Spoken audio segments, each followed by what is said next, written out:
I am Rajendra Pandya, teacher of SST subject. My school, Bright Future school Ishapur Mahavir स्थान। आप लोगों को आज मैं SST सब्जेक्ट के अंतर्गत क्लासेस 6 to 9 के बच्चों के लिए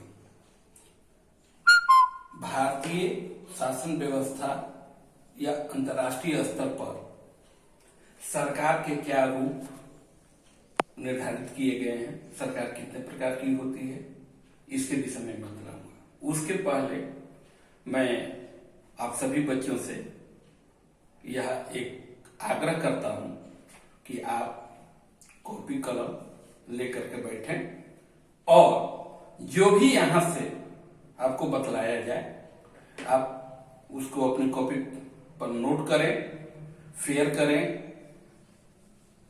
लर्न करें और अपने टीचर को कमेंट करते हुए, लाइक करते हुए और कमेंट करते हुए उसकी मेहनत को सफलीभूत बनाएं। टॉपिक है गवर्नमेंट अर्थात सरकार। प्रश्न ये उठता है कि सरकार क्या है। तो सबसे पहले तो यह आप जान लीजिए सरकार किसे कहते हैं। सरकार एक संस्थात्मक ऐसी संस्था है जो किसी भी राज्य के लिए या यूं कहें कि किसी देश के लिए वहां के शासनिक व्यवस्था को, चाहे वह विधायिका से संबंधित हो, कार्यपालिका से संबंधित हो, न्यायपालिका से संबंधित हो। आपको याद होगा कि इसके पहले वाले वीडियो में मैंने इस विषय में बतलाया था कार्यपालिका, विधायिका और न्यायपालिका। तो ये कहां से आता है? तो वही चीज मैं आगे आपको बता रहा हूं कि सरकार, ये सरकार का ही अंग होता है। अब प्रश्न ये उठता है कि तो सरकार कितने तरह की होती है। बहुत से लोग कहते हैं कि केंद्रीय सरकार, राज्य सरकार। तो केंद्रीय सरकार और राज्य सरकार तो ये तो शक्ति के पृथक्करण के तहत हो गया, लेकिन सरकार सामान्य तौर से यदि हम देखें किसी भी देश में तो दो प्रकार की सरकार में से कोई एक ही तरह की सरकार संचालित होती है। पहली जो है वह अध्यक्षात्मक सरकार। अध्यक्षात्मक सरकार यानी प्रेसिडेंशियल फॉर्म ऑफ गवर्नमेंट। तो प्रेसिडेंशियल फॉर्म ऑफ गवर्नमेंट का अर्थ यह होता है कि इसके सर्वे सर्वा अध्यक्ष होते हैं, यानी अध्यक्ष का डायरेक्ट निर्वाचन।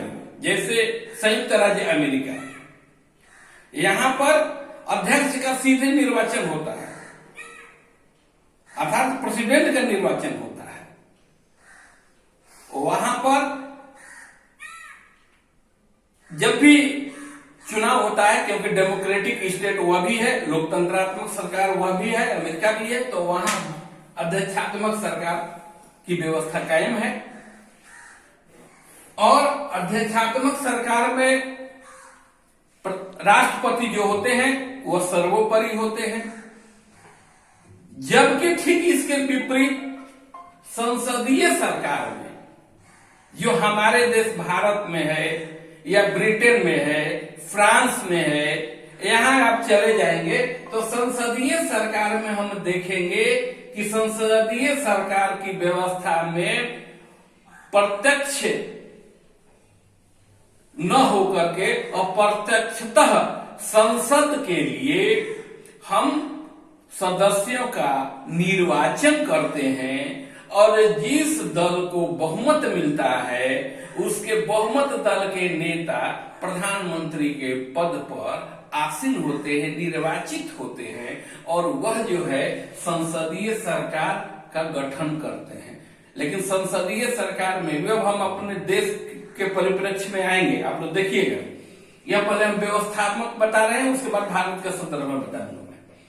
तो ये संसदीय सरकार में जहां संसद सर्वोपरि हो और संसद का नेता जो है वह सरकार का प्रतिनिधित्व करे, यानी सर्वोपरि निर्णायक कर्ता वह हो, उसका एक मंत्रिमंडल हो और वह संसदीय शासन प्रणाली के तहत आता है।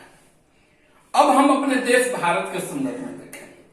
हमारे देश भारत में संसदीय शासन प्रणाली को अपनाया गया, क्योंकि भारत के संविधान निर्माताओं ने जब भारत का संविधान का निर्माण करने लगे तो उसमें 35 संविधानों, देशों के संविधानों का निचोड़ लिया गया और लेने के बाद यह महसूस किया गया कि हम ब्रिटेन के उपनिवेश से स्वतंत्र हुए थे और ब्रिटेन के संसदीयवादी व्यवस्था से हम भली भांति जो थे वह परिचित थे। इसलिए हमारे देश में संसदीय शासन प्रणाली को अपनाया गया, किंतु अमेरिका जैसे शक्तिशाली लोकतंत्रात्मक देश को अनदेखा न करके, उसके संविधान को अनदेखा न करके हमने अध्यक्षात्मक के कुछ प्रतिरूपों को स्वीकार करने का प्रयास किया।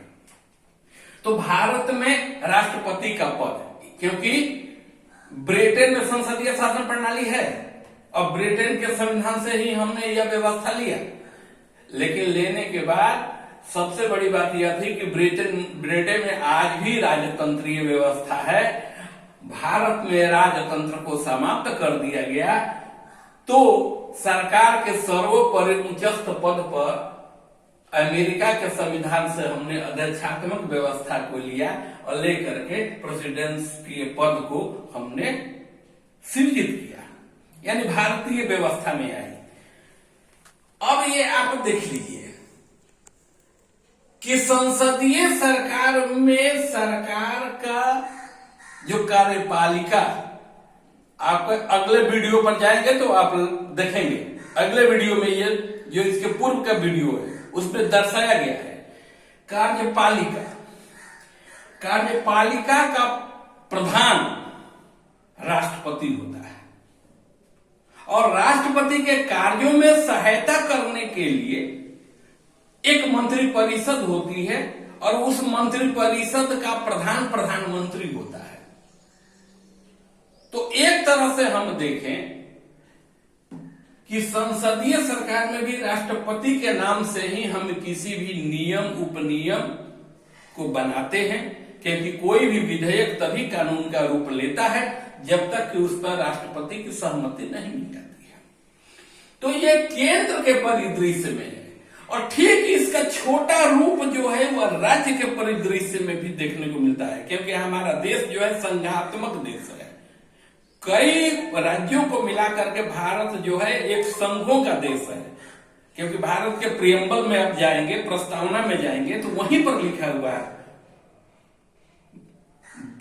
भारत के प्रियम्बल में ही संघात्मक व्यवस्था की बात की गई है, अर्थात कई राज्यों को मिलाकर के भारत जैसा एक विशाल राष्ट्र का निर्माण किया गया है।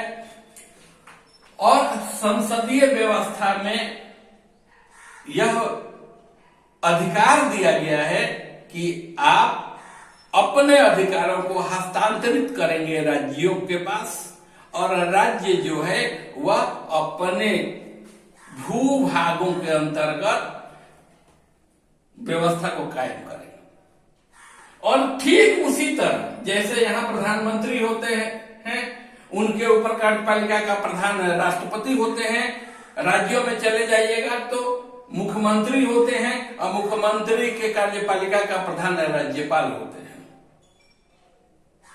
लेकिन राज्यपाल और राष्ट्रपति के पद में थोड़ी से अंतर आ जाता है। राष्ट्रपति का निर्वाचन होता है, राज्यपाल मनोनीत होते हैं। ये एक डिफरेंसेज आता है जो हम लोग इसके आगे के वीडियो में देखेंगे, वह मैं बतलाऊंगा। अभी हम लोग ये दोनों के डिफरेंसेज को देखें और देखने के बाद आप इसको लाइक करें, कमेंट करें, इसका अध्ययन करें और करने के बाद यदि यह वीडियो आपको पसंद आया, अच्छा लगा, इससे आपके विषय वस्तु का निचोड़ मिला तो आप निश्चित रूप से इसको सब्सक्राइब करें, लाइक करें और कमेंट अपना जरूर देंगे।